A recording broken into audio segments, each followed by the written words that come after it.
Okay guys, so I thought I'd show this video of how to remove an injector. In this case I've made a puller which just consists of a U-shaped piece of aluminium with a nut that screws into the top of the injector. So it screws into the top of the injector here with this, so when this is taken off there's a thread there, and it screws onto there, and then basically I've got a reverse thread here and it just pulls the injector out, and it comes out quite easily actually. I mean it's hard, you wouldn't be able to pull it out with your hands, but you can make a little puller really simply, really cheaply. Look at this, it's pretty crude, but it does the job no problem. These injectors that were loose, I've just put a spanner on there and a spanner on there, taken the pipe off. Obviously make sure you don't drop any debris down there, and then pull the injector out, if I can do that so you can see. There's an old rubber on there, I could see it was blue and a bit perished. Oh, hold on a second, let's just get it out. There we go. Right, there's the injector. Obviously I haven't tested it to see that it's working properly. The car runs fine, so but obviously with a new set of injectors it would probably run incredible, but it seems to be fine. I will get all new injectors, but for the moment I just want to seal these two up because these two are clearly really had it, the seals on them. Sometimes it's just easier to take the throttle body off so you can get to stuff, so I'm just going to take these out now. By the way, this is only designed to be a short video just to show you how to do this. As you can see, I've used a large Allen key on a socket to take this out, which is this part here. Sorry the quality's not good, I'm actually filming it on my phone. So there you go, it's just an afterthought video really, it might help some people. This black rubber goes in with the recess pointing towards the hex, so basically that's not very clear, is it? It goes that way basically with the flat that way, because in fact it has a recess there. Okay, hopefully that makes sense. Right guys, there I've put the rubber in the correct way in both of those, cleaned them up a bit. The other thing is down here, there's obviously some debris just falling in the hole there, which I shall clean out with a rag, etc., and then just screw those in. Okay guys, I'm putting it in with a smidge of grease just so that it doesn't freeze in next time, and I always like putting things in like that, makes things a lot easier. So I'll tighten those up and then show you how I'm going to put the injectors in.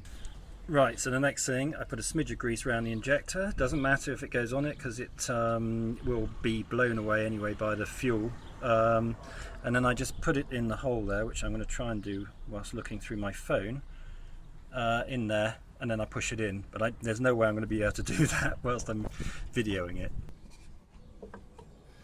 Okay guys, better angle this time. Let's see if you can see this. Right, so I've got it balancing here.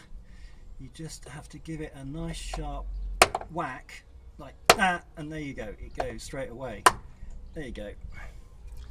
And then you make sure that your flats are lined up. So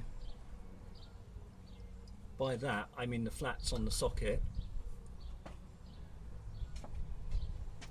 by just turning it with the spanner until they are absolutely lined up like that, and then that should just pop straight in. Okay, let's give it a little tweaky poo. Right, socket back on there and give it a nice tap, and you'll feel it kind of locate.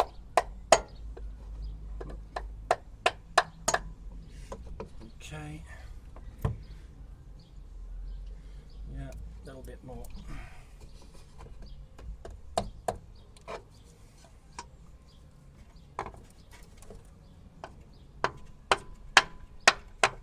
There we go. You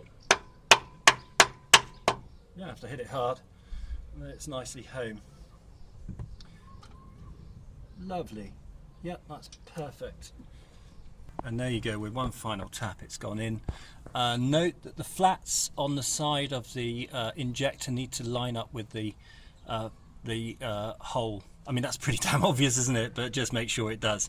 And then it just recesses very, very slightly.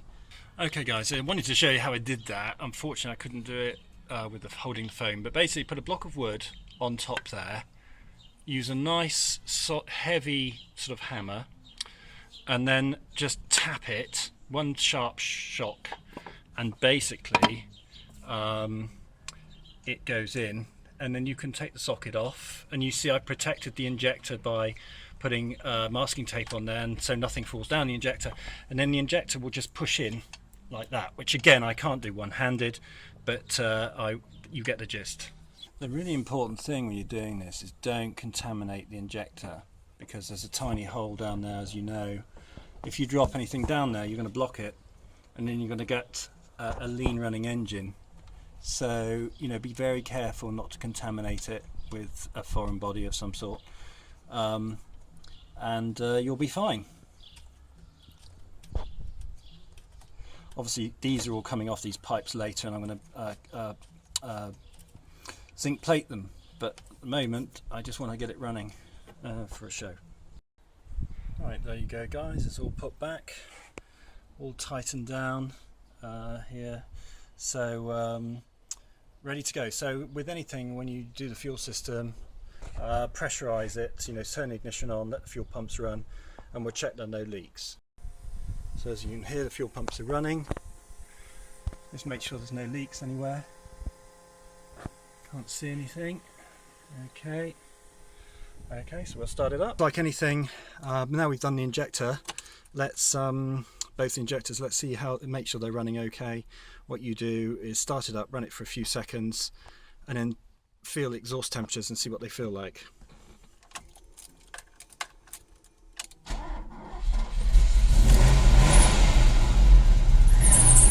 Oh, my fan belt needs tightening. I've only just redone the engine, so yeah, I've only just redone the engine, so okay, that's on idle. Now shut it off. I know a lot of you have got temp guns, but I like doing it the old-fashioned way. I just grab the exhausts. That one's nice, that one's nice, yeah. Oh yes, that's nice, yeah. So they're all running evenly, so I just do it by hand and just feel what it feels like. Yeah, that's running fine. So just on idle, the injectors are working fine. Anyway guys, that's how you remove a couple of injectors and change the rubbers in them without any sort of specialist tools or anything like that. Nice and simple really. You know, just go easy, don't be heavy-handed, and yeah, and it all goes well. Anyway, thanks for watching, hope that was useful. Quick tutorial there, or tutorial, dare I say tutorial? It's not tutorial, is it? Just a handy helping sort of hint video. Anyway, thanks for watching.